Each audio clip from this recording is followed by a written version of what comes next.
I learned a long time ago that if a movie has been in obscurity to most of the public for decades, more than likely it's because it's terrible.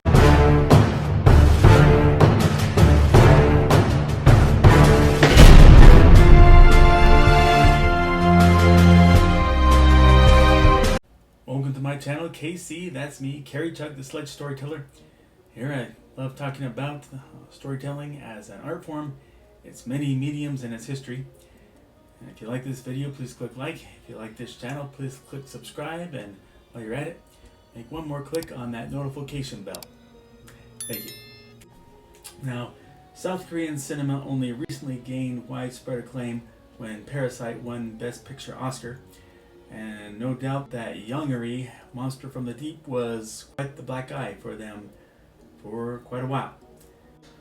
I'm not going to fault any South Korean studio for jumping on any bandwagon, and I don't doubt that they made a strong effort in this, but, well, here we go.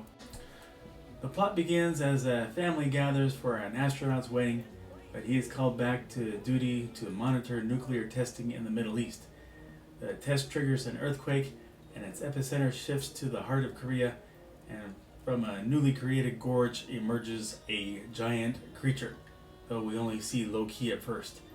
An observing photographer manages to get a few snapshots and some of the images of the monster, but he manages to survive just long enough to deliver the photographs of the creature. Amid all this, we meet scientist Il-woo, his girlfriend Suna, and strangely consequential little brother Icho, who pulls a prank by shooting them with his itching gun.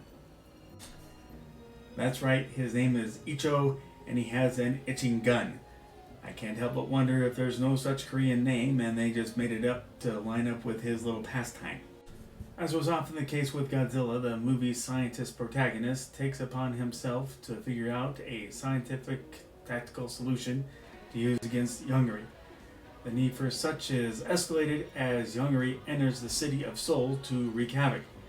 And we finally get a good look at him, and now I like the fangs, how they're constructed here.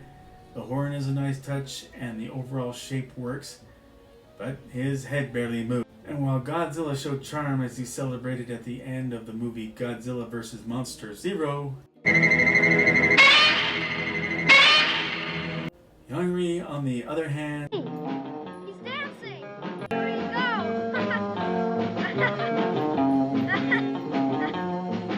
And what's evident here is that the filmmakers have no experience in making monster movies.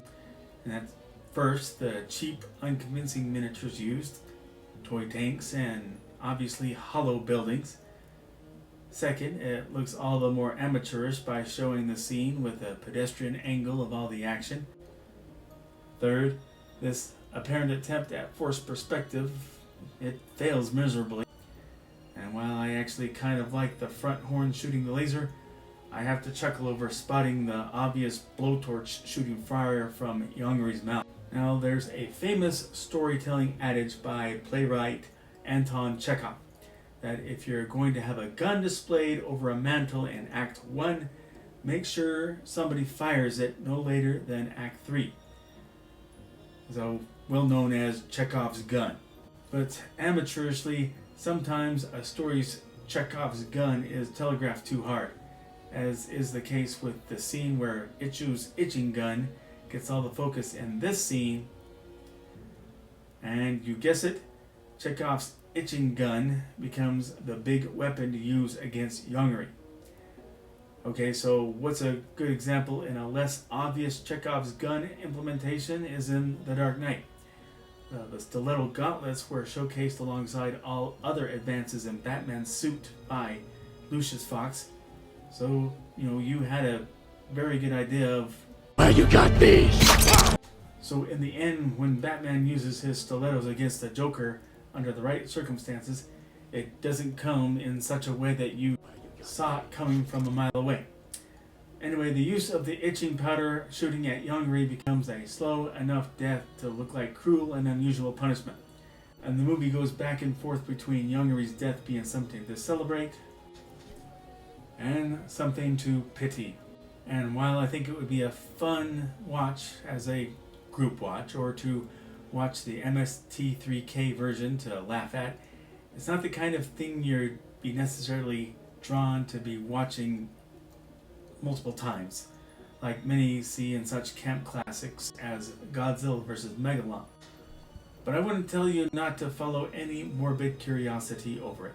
But that's my take on Yongary, Monster from the Deep. Thank you for watching.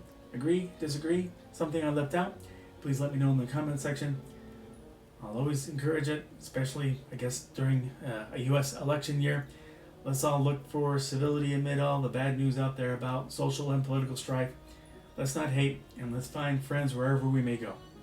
Everyone be safe, and God bless.